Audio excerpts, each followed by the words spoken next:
See, the clutch engaged and I didn't sink the screw. Hey guys, Brad here, and today we're going to be taking a look at a drill. But before we do that, make sure you check out the tools behind me. We're going to be doing a lot of reviews coming up in the next few weeks, and you don't want to miss out on all this stuff. So make sure you subscribe, hit that notify bell, and yeah, give me a thumbs up if you like the videos. So today we're going to be taking a look at this 20 volt max Versa clutch. This is the DCF622.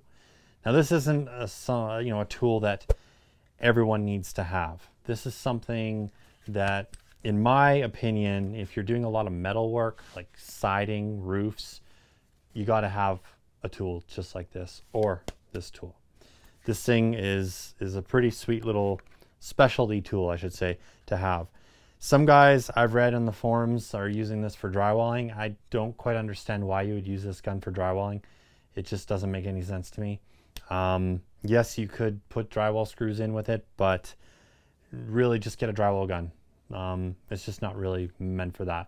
This is more for putting in like tech screws. So screws like this, where they've got a washer on them, and you want to be really concerned about oil canning your metal roof or your fascia, your soffit, whatever you're doing metal wise, siding. When you're driving these screws in, or self tappers even, you want to make sure that you're not pushing in too hard and dimpling the metal, and that creates an oil can effect. So it's like a ripple. And what this driver here does is it's got a clutch on it, so you can preset it so you're not over torquing your screw. And that's very important when you're putting on very expensive sheets of metal. And yeah, this gun is just really, really sweet. So let's take a closer look at it. It weighs about 2.8 pounds, and the no load speed on it is 2,000 RPMs. And it's just like the drywall gun. It's the exact same body, just the head is different. So to put the bit in, I've heard some guys using really small bits and they get jammed in here. You don't want to do that. You slide it in and you pull this forward to lock your bit in. If you don't pull it forward, it can come out. And if you use one of those really tiny bits, then it might get jammed in there. So pull this forward, lock it in, and you're good to go.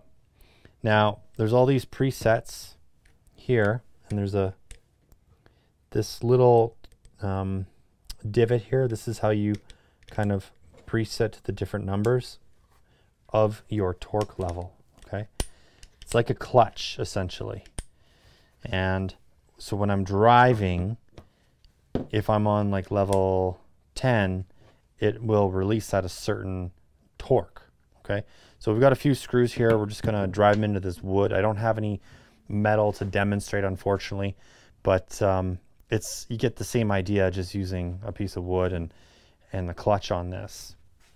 And that's basically all there is to this. It's very, very simple, but it's also something that I think you should really get if you're into metalwork. And you probably already have one corded version or even cordless, but yeah, let's give it a little run here. So we're going to use a 4 amp hour battery, and I'll leave a link down below in the description to Amazon for this guy if you're interested. When you pull the trigger, nothing spins, okay? Until you press this down. See? Then it starts to spin the bit. So that's when it engages inside. Now this is a magnetic bit as well, so it holds your screw in perfectly. Then you just keep the trigger depressed and then push the screw into the wood. And it helps if you are not in reverse. So I'll point that out. Forward and reverse is right here, okay? My finger just hit it, I guess. All right, let's try that again. And that's it. Now, if the torque is too much, see how I drove that in? Then we'll just change it. And we'll go down to, let's just go down to level 2 and see what that does. See, the clutch engaged and I didn't sink the screw. So for this wood, this is perfect. You might even want it a little higher because you don't want to crush these little gaskets under here. I'll even go to level 0. See what that does. See? Can't even screw it. Just engages right away. So I'm going to turn it. Let's go to level 4. And that's pretty good. So super handy to have, guys, if you're into lots of metal. I think this is the gun for that job. You've got a nice little LED light down here, which shoots right up to your work. And just a very, very handy tool to have. No more cords. And if you've watched my videos, you know how much I dislike cords. I'm all about the battery operated stuff. So please subscribe, hit that notify bell, hit that notify bell, and give me a comment down below. I'd like to hear your thoughts because I'm not huge into metal roofs. I don't do a lot of them. I have done them in the past, and we didn't have these guns when we were doing them. It was just a lot slower. So super stoked for my next metal roof. I'm going to use this guy. So yeah, please subscribe, hit that notify bell. Till next time, keep on crushing it. We'll catch you later.